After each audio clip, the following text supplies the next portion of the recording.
Doctor ortho Ayurvedic oil and capsule. अब दर्द भी घुटने टेकेगा। नोएडा इंटरनेशनल एयरपोर्ट से कमर्शियल फ्लाइट शुरू। एयरपोर्ट के लिए पुश्तैनी जमीन देने वाले किसान पहली फ्लाइट से पहुंचे लखनऊ। सीएम योगी ने किसानों का किया स्वागत। किसानों से संवाद में सीएम योगी ने कहा, किसानों ने जमीन देकर विकास की नींव रखी। एयरपोर्ट बनने से जेवर का हुआ कल्याण।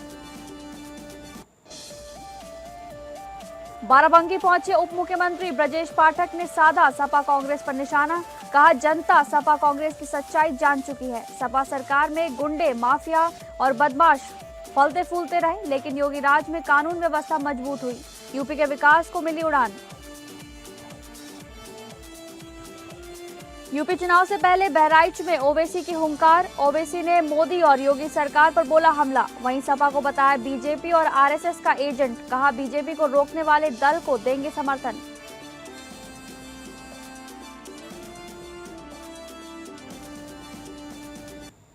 नमस्कार, आप सभी का बहुत बहुत स्वागत है इस बुलेटिन में। मैं हूं आपके साथ शालिनी राणा। शुरुआत करेंगे बुलेटिन की। नोएडा के जेवर एयरपोर्ट से शुरू हुई कमर्शियल फ्लाइट्स के बाद उत्तर प्रदेश के लोगों की खुशी का ठिकाना नहीं है। इस खास अवसर पर एक भावुक पल भी देखने को मिला है, जब सीएम योगी आदित्यनाथ ने नोएडा से आए लखनऊ पहुंचे, किसानों का स्वागत किया। तो वहां दरअसल नोएडा के जेवर क्षेत्र के 170 किसान और खेतिहर मजदूर पहली बार नोएडा इंटरनेशनल एयरपोर्ट से उड़ान भरकर लखनऊ पहुंचे। किसानों ने कहा कि जिस जमीन पर कभी वे खेती किया करते थे, आज उसी जमीन पर बने एयरपोर्ट से विमान में सफर कर राजधानी पहुंचना उनके लिए भावुक और यादगार अनुभव है। वहीं सीएम योगी ने कहा कि मुझे याद है, जब हमारी कैबिनेट ने जेवर इंटरनेशनल एयरपोर्ट के लिए प्रस्ताव पारित किया तो हमने अधिकारियों को समय सीमा दी कि 100 दिन में जमीन अधिग्रहण की कार्यवाही प्रारंभ हो जाए, लेकिन नहीं शुरू हो पाई। मैं वहां गया तो वहां किसानों के साथ बैठक की। 100 के आसपास किसानों से हमने कहा कि हमें एयरपोर्ट बनाना है। आपने मुझ पर विश्वास किया। ये कार्यवाही युद्ध स्तर पर आगे बढ़ी तो परिणाम है कि 13,000 एकड़ से अधिक जमीन पर पहले फेज का काम होकर नया इतिहास रच दिया गया है। जेवर अब वो जेवर नहीं रहा। इसी क्षेत्र में उत्तर प्रदेश का सबसे अधिक आपराधिक गतिविधियों का क्षेत्र बन गया था। शाम होते ही आवागमन बंद रहता था। हर बेटी असुरक्षित थी। किसानों के लिए कोई सुविधा नहीं थी। किसानों का उत्पीड़न होता था, लेकिन हम इसको देखते थे। सड़क सुविधा, रोजगार नहीं। उन स्थितियों में दिल्ली के नजदीक जेवर मात्र एक कस्बा था, एक गांव था। अब आप सोचिए, दिल्ली को फेल करने जा रहे हैं। दुनिया का हर बड़ा व्यक्ति वहां आना चाहता है। जब हमारी कैबिनेट ने जेवर में इंटरनेशनल एयरपोर्ट के निर्माण के लिए प्रस्ताव पारित किया, तो मैंने गौतम बुद्ध नगर जनपद के जिलाधिकारी और अन्य अधिकारियों को एक समय सीमा दी कि भाई 100 डे के अंदर जमीन अधिग्रहण की कार्रवाई प्रारंभ हो जाए। 100 दिन पूरे हुए, वहां कोई कार्रवाई नहीं प्रारंभ हो पाई थे। कंपटीशन था। तो मैं वहां गया, मैंने बैठक ली। मैंने कहा क्या हुआ? उन्होंने कहा कोई प्रोग्रेस नहीं। और याद करिए, तब मैं वहां गया था और मैंने वहां के अन्नदाता किसानों के साथ एक बैठक ली थी गौतम बुद्ध विश्वविद्यालय ग्रेटर नोएडा में। 100 के आसपास किसानों को मैंने बुलाया था। और जब मैंने उनसे कहा कि भाई हमें एयरपोर्ट बनाना है, तो सचमुच वही मुझे सुनने को मिला था जो जयवीर सिंह जी ने यहां पे कही। मैंने उनके सामने प्रस्ताव रखा कि हम एयरपोर्ट बनाना चाहते हैं। सामने से मेरे सामने उत्तर आया कि हम जमीन नहीं देंगे। अगली खबर का रुख करेंगे, जहां गोरखपुर में गोरखनाथ मंदिर में लगातार दूसरे दिन जनता दर्शन आयोजित किया गया। मुख्यमंत्री योगी आदित्यनाथ ने जनता दर्शन में आए लोगों को विश्वास दिलाया कि आर्थिक सहायता हो या आवास, सरकार हर जरूरतमंद के साथ खड़ी है। उन्होंने इलाज के लिए आर्थिक सहायता की गुहार लगाने वालों से कहा कि आप एस्टीमेट बनवाइए और मरीज का ध्यान रखिए। इलाज की चिंता सरकार पर छोड़ दीजिए। वहीं आवास की मांग को लेकर पहुंचे फरियादियों को भी सीएम ने आश्वासित किया कि सरकार हर जरूरतमंद को निरंतर प्रधानमंत्री मुख्यमंत्री आवास दिला रही है। मुख्यमंत्री ने गोरखपुर प्रवास के दौरान लगातार दूसरे दिन सोमवार सुबह गोरखनाथ मंदिर में आयोजित जनता दर्शन में लोगों से मुलाकात कर उनकी समस्याएं सुनी। इलाज के लिए आर्थिक सहायता की गुहार लेकर पहुंचे लोगों से उन्होंने कहा कि सरकार इलाज में पूरी तरह मदद करेगी। इसके लिए जरूरतमंद लोगों का आयुष्मान कार्ड बनवाया जाएगा। फिर भी जरूरत पड़ी तो विवेकाधीन कोष से सहायता उपलब्ध कराई जाएगी। मुख्यमंत्री ने अधिकारियों को निर्देश दिए कि हर जरूरतमंद पात्र व्यक्ति का आयुष्मान कार्ड बनवाना सुनिश्चित किया जाए ताकि उन्हें इलाज के लिए परेशान न होना पड़े।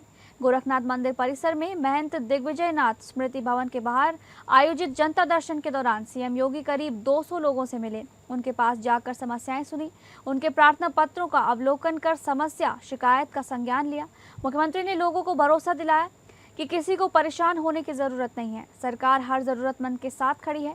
कुछ लोगों ने पुलिस व राजस्व से जुड़े मामलों में लेट लतीफी की शिकायत भी की तो सीएम ने डीएम को तत्काल मामले का संज्ञान लेकर कार्रवाई के निर्देश दिए। सीएम योगी ने आवास, शिक्षा, चिकित्सा, बिजली, राजस्व, पुलिस आदि से जुड़े अलग अलग मामलों के निस्तारण के लिए संबंधित प्रशासनिक व पुलिस अधिकारियों को प्रार्थना पत्र संदर्भित करते हुए निर्देशित किया कि सभी समस्याओं का निस्तारण समयबद्ध, निष्पक्ष और संतुष्टिप्रद होना चाहिए। गोरखनाथ मंदिर प्रवास के दौरान सोमवार सुबह भी मुख्यमंत्री योगी आदित्यनाथ ने उनकी दिनचर्या परंपरागत रही। प्रातःकाल गुरु गोरखनाथ और ब्रह्मलीन गुरुदेव महंत अवैद्यनाथ जी के आशीर्वाद लेने के बाद सीएम योगी ने मंदिर की गौशाला में गौसेवा की। गौवंश को अपने हाथ से गुड़ रोटी खिलाकर उन पर स्नेह बरसाया। मंदिर परिसर का भ्रमण करते हुए उन्होंने परिजनों के साथ आए बच्चों को पास बुलाकर दुलारा, पुचकारा, चॉकलेट दी और पढ़ाई के बारे में पूछा। सीएम ने बच्चों को खूब पढ़ने, आगे बढ़ने का आशीर्वाद भी दिया।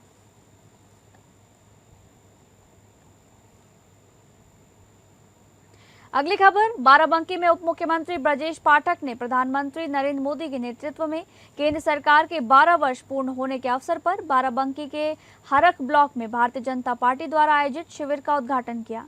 इस दौरान उन्होंने वृक्षारोपण कार्यक्रम में भी भाग लिया और कार्यकर्ताओं के साथ पौधारोपण कर पर्यावरण संरक्षण का संदेश दिया। कार्यक्रम को संबोधित करते हुए डिप्टी सीएम ब्रजेश पाठक ने विपक्षी दल, खासकर कांग्रेस और समाजवादी पार्टी पर तीखा हमला बोला।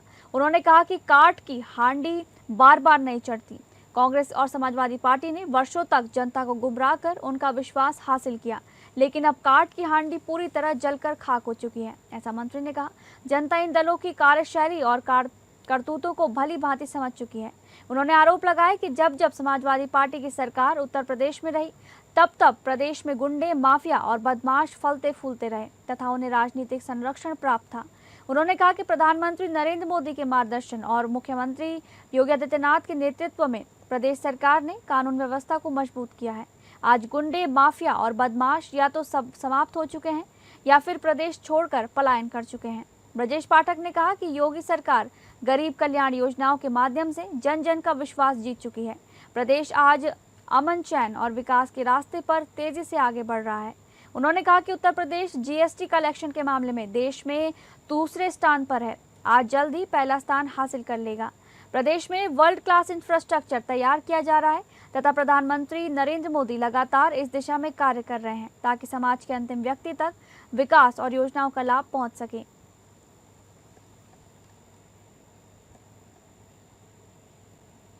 एक्सीडेंट की संख्या बढ़ी है तो हमने सभी जिलों को आईसीयू को, जो हमारे डिस्ट्रिक्ट हॉस्पिटल के आईसीयू है, उनको हम बेहतर बनाएंगे, स्पोक एंड हब से जोड़ रहे हैं।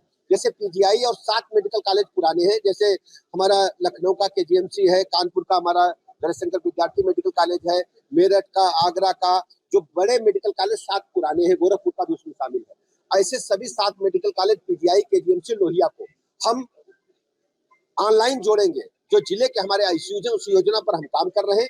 हम अपनी जो अभी हमारे पास उपलब्धता है उसको ऑनलाइन जोड़ करके यहाँ के मरीजों को पीजीआई से जोड़ करके, केजीएमसी से जोड़ करके हम ऑनलाइन देखेंगे और नए जैसे ही हमारे पास चिकित्सक उपलब्ध होंगे हम नया मेडिकल कॉलेज भी खोलेंगे, नए ट्रॉमा सेंटर भी खोलेंगे। अगली खबर, पीलीभीत पहुंचे प्रभारी मंत्री बलदेव सिंह औलख ने प्रधानमंत्री नरेंद्र मोदी के सफलतम 12 वर्ष पूर्ण होने पर आज कलेक्ट के गांधी सभागार में प्रभारी मंत्री बलदेव सिंह औलख के द्वारा मीडिया के साथ सीधा संवाद किया गया है। इस अवसर पर मीडिया को संबोधित करते हुए प्रभारी मंत्री बलदेव सिंह औलख ने कहा कि मोदी सरकार के 12 साल गरीब कल्याण के लिए समर्पित रहे, जिसमें जनधन योजना, उज्ज्वला योजना, आयुष्मान भारत योजना, मुद्रा योजना, किसान सम्मान निधि, किसान क्रेडिट कार्ड की सीमा 3 लाख से बढ़ाकर 5 लाख करना, लखपति दीदी योजना, सुकन्या समृद्धि योजना और अन्य सरकार की योजनाओं को पहुंचाने का कार्य किया गया है। अमृत भारत योजना के अंतर्गत रेलवे की विद्युतीकरण का कार्य हुआ।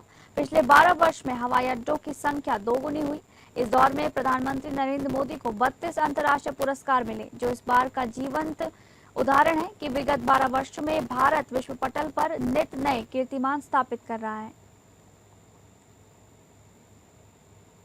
प्रधानमंत्री जी के 12 साल पूर्ण होने के और लगातार 2014 से 2019, 2024 और उन्होंने इसको इतिहास को रचने का काम किया है।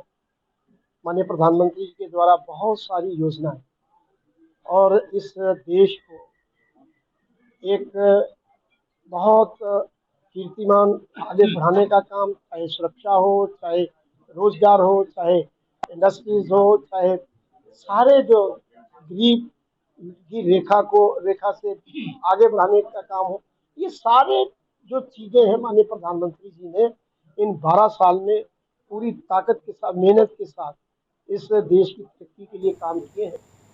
अगली खबर, जनपद बहराइच के मटेरा विधानसभा सीट से चुनावी आगाज कर हुंकार भरने पहुंचे एआईएमआईएम के चीफ असदुद्दीन ओवैसी ने मोदी सरकार पर जमकर तीखा वार किया। जुबानी हमला बोलते हुए ओवैसी ने कहा कि आज हमारे 3 भारतीयों की मौत के घाट उतार दिया गया, लेकिन प्रधानमंत्री ने एक बार भी संवेदना व्यक्त नहीं की। ओवैसी ने कहा कि मोदी ट्रंप के खिलाफ एक लफ्ज भी नहीं बोल सकते। एक मृतक का शव अभी तक उसके घर नहीं पहुंचा है, जबकि उसकी चिंता मोदी सरकार को नहीं है। ओवैसी ने समाजवादी पार्टी पर भी हमला बोला। समाजवादी पार्टी को ओवैसी ने बीजेपी और आरएसएस का एजेंट बताते हुए कहा कि अखिलेश यादव ने बिहार में 5 सांसदों को सिर्फ इसलिए लगाया था ताकि ओवैसी के विधायक जीत न पाए। उत्तर प्रदेश के मुख्यमंत्री योगी आदित्यनाथ पर हमला बोलते हुए ओवैसी ने कहा कि जब बात समाजवादी पार्टी के नेता की बेटी पर आती है तो योगी माइक से बोलते हैं हर बेटी बराबर है, लेकिन योगी को इस बात को बोलने से पहले ये सोचना चाहिए कि संभल में भी बेटियों ने आवाज उठाई थी, लेकिन उनकी आवाज किसी ने नहीं सुनी। ओवैसी ने आगे कहा कि भाजपा सरकार में किसके घर पर बुलडोजर चलना है, किसका एनकाउंटर होना है, ये पहले से तय रहता है। एनकाउंटर के नाम पर किसको तकलीफ पहुंचाई जानी है, ये सब जनता जानती है। किशनगंज में आकर 15 दिन बैठ गए, रोज मीडिया से बात करते, रोज गांव गांव जाकर जनता को बताते, मगर नतीजा क्या निकला? जिन 4 विधायक को अखिलेश यादव के भाई तेजस्वी यादव ने मंजलिस से तोड़ लिया था, सीमांचल की जनता को लाखों सलाम।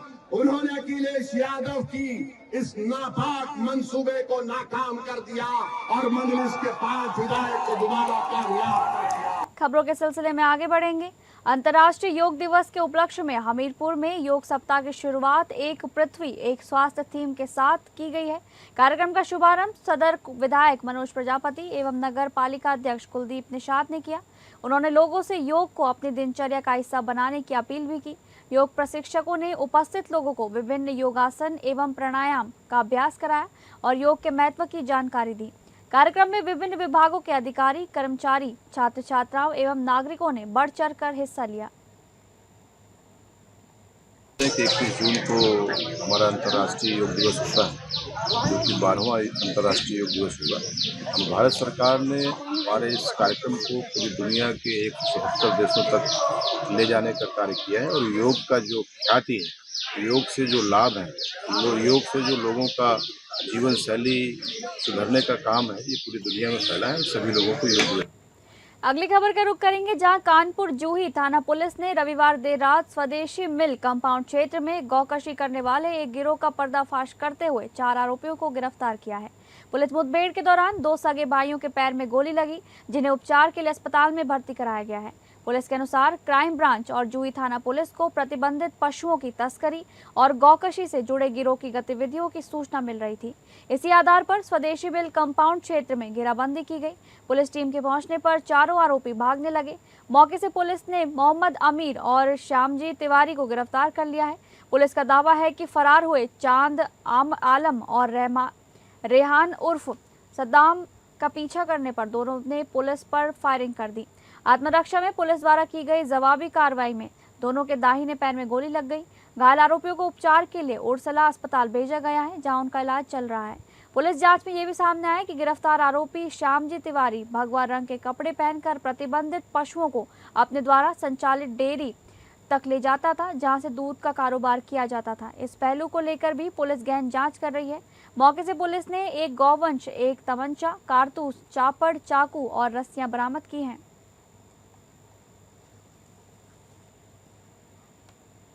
अगली खबर यूपी के महोबा में आबकारी विभाग की टीम ने शराब दुकानों पर अचानक छापेमारी कर हड़कंप मचा दिया। आबकारी निरीक्षक अवधेश कुमार के नेतृत्व में टीम ने मजलवारा, बजरिया सहित चरखारी बाईपास स्थित शराब दुकानों का निरीक्षण किया।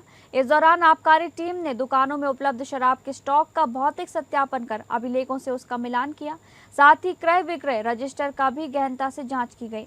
हालांकि इस दौरान किसी भी प्रकार की अनियमितता सामने नहीं पाई गई। दरअसल आबकारी निरीक्षक अवधेश कुमार के नेतृत्व में गठित टीम ने सदर तहसील क्षेत्र के मजलवारा, बजरिया सहित चरखारी बाईपास स्थित शराब दुकानों में अचानक छापेमारी कर दुकानों में उपलब्ध स्टॉक सहित क्रय विक्रय रजिस्टर की गहनता से जांच की। आबकारी टीम की अचानक हुई छापेमारी से शराब दुकानें संचालक में हड़कंप मच गया। निरीक्षण के दौरान आबकारी निरीक्षक ने दुकानदारों को स्पष्ट निर्देश दिए कि दुकान के बाहर किसी भी प्रकार की अवैध शराब बिक्री नहीं होनी चाहिए। इसके अलावा दुकानों के आसपास शराब पिलाने या सेवन कराने की गतिविधियों पर भी पूरी तरह रोक लगाने के निर्देश दिए गए। टीम ने सभी दुकानदारों को निर्धारित नियमों और शर्तों का कड़ाई से पालन करने की चेतावनी दी तथा भविष्य में किसी भी प्रकार की जांच अभियान जारी रखने की बात कही। शराब की दुकानों के में हम लोगों का निर्धारित लक्ष्य होता है। हर महीने जो है दुकान चेक होती है। शहर की 2 बार होती है, ग्रामीण क्षेत्रों की 1 बार होती है। उसी के तहत हम लोग दुकान चेक करते हैं। जहाँ भी कोई कमियां पाई जाती हैं उस पर हम लोग कार्रवाई करते हैं और दिशा निर्देश देते हैं हम व्यापारियों को। आज मेरे द्वारा मझलवारा दुकान फिर चेक किया गया है, बजरिया चेक किया गया है, देसी और कंपोजिट शराब दुकान और ये नवीन वाला मंडी चेक किया गया है। कहीं भी किसी भी प्रकार की कोई कमी नहीं पाई गई है। जी हाँ, यहाँ चेक किया गया है। अभी अगर लोग पिलाते हैं दारू, मैं पूरी कार्रवाई करूँगा उनके खिलाफ। अगली खबर अयोध्या के कैंट थाना क्षेत्र के गदोपुर के सामने आया मामला बेहद गंभीर आरोपों से जुड़ा हुआ है। आरोप है कि अपने आप को डॉक्टर बताने वाले 2 युवकों ने एक 16 वर्षीय किशोर को इलाज के बहाने अपने संपर्क में लिया, नशीला पदार्थ देकर उसका आपत्तिजनक वीडियो बनाया और फिर उसी वीडियो के सहारे उसे ब्लैकमेल किया। परिजनों का आरोप है कि डर और दबाव में किशोर से घर के जेवर तक निकलवा लिए गए। बाद में जब घर से आभूषण गायब हुए और पूछताछ हुई तब पूरे घटनाक्रम का खुलासा हुआ। आरोप ये भी है कि जेवर स्थानीय आभूषण विक्रेता के यहाँ गिरवी रखे गए और इसकी जानकारी पुलिस को भी दी गई। सबसे बड़ा सवाल ये है कि यदि शिकायत, बयान और जांच के तथ्य मौजूद हैं तो कार्रवाई कहां अटक गई है। ये गद्दोपुर में रहते हैं। ये दवाई की कवायद थे, वहाँ पूरा सामान रह गया में। शिवम डॉक्टर थे, अकाते तो कहते उनकी मम्मी थी। ये सब हमें शिवम कहते थे आओ तुम्हारा आवाज़ ठीक कर देंगे, शरीर बना देंगे, हमें दवा देते थे। इतनी बड़ी थी बाइक आई।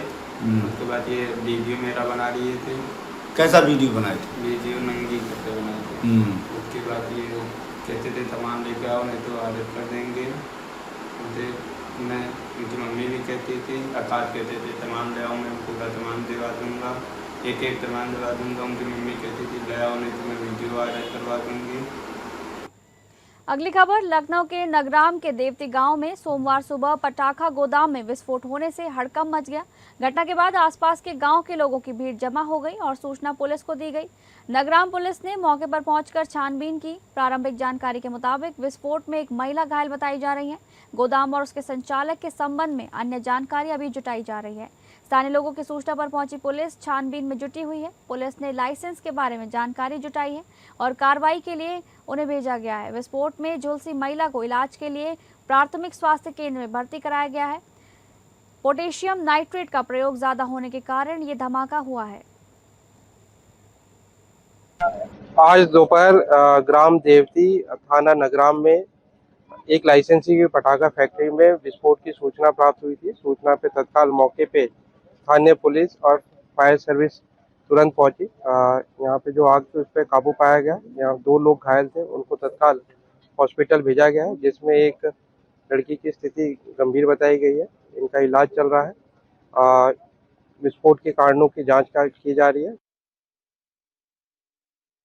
फिलहाल इस बुलेटिन में बस इतना ही। नमस्कार।